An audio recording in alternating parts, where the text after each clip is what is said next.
The words hit harder than any storm. "No one wants you," she whispered to the little girl standing alone with tears in her eyes.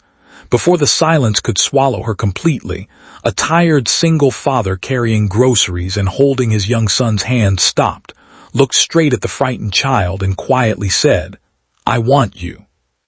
In that single moment, 3 broken lives began a journey that none of them could have imagined, proving that sometimes family is not created by blood but by the courage to love when everyone else walks away. If this story touches your heart and you believe kindness and second chances can change lives, please take a moment to like this video, leave a comment, share it with someone who needs hope today, and subscribe to Kindness Space for more unforgettable stories. Daniel had never planned to become a single father. 3 years earlier, he had buried his wife after a long illness, and ever since then every sunrise had been another battle to keep moving for the sake of his 6-year-old son, Noah. Daniel worked long hours repairing cars, often returning home exhausted, yet he never let Noah sleep without hearing a bedtime story. Money was always tight. Their apartment was small, their furniture mismatched, and every dollar had a purpose. But despite the struggles, Daniel believed that love could make even the smallest home feel safe. Still, there were nights when he cried quietly after Noah had fallen asleep, wondering whether he was enough. That rainy afternoon, Daniel had only stopped by the grocery store after work because Noah wanted pancake mix for Saturday morning breakfast. As they walked toward the parking lot, Daniel noticed a little girl standing near the entrance, soaked by the rain, clutching a worn-out stuffed rabbit.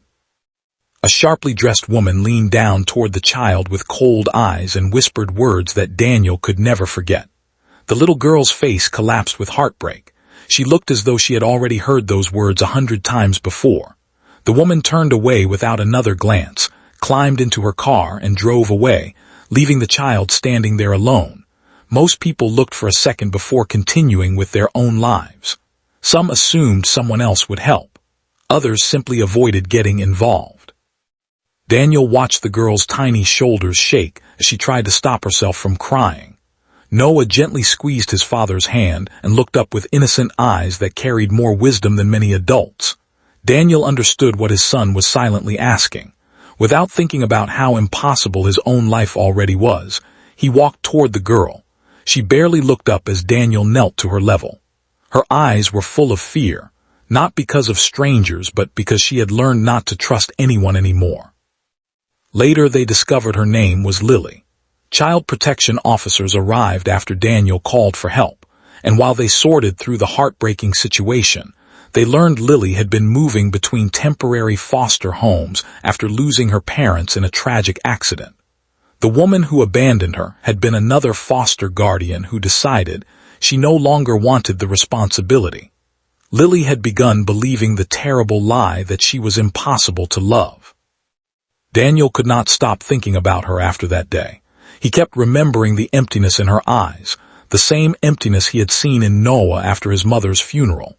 Days turned into weeks, but Lily's face stayed in his heart.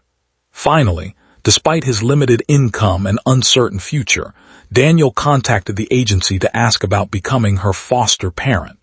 Friends thought he was making a mistake. His coworkers reminded him that raising one child alone was already difficult. Even Daniel questioned himself countless times, but every time fear appeared, he remembered that frightened little girl standing alone in the rain. The approval process was long and exhausting. There were interviews, inspections, paperwork, and financial questions that made Daniel wonder whether he would qualify. Still, he refused to give up.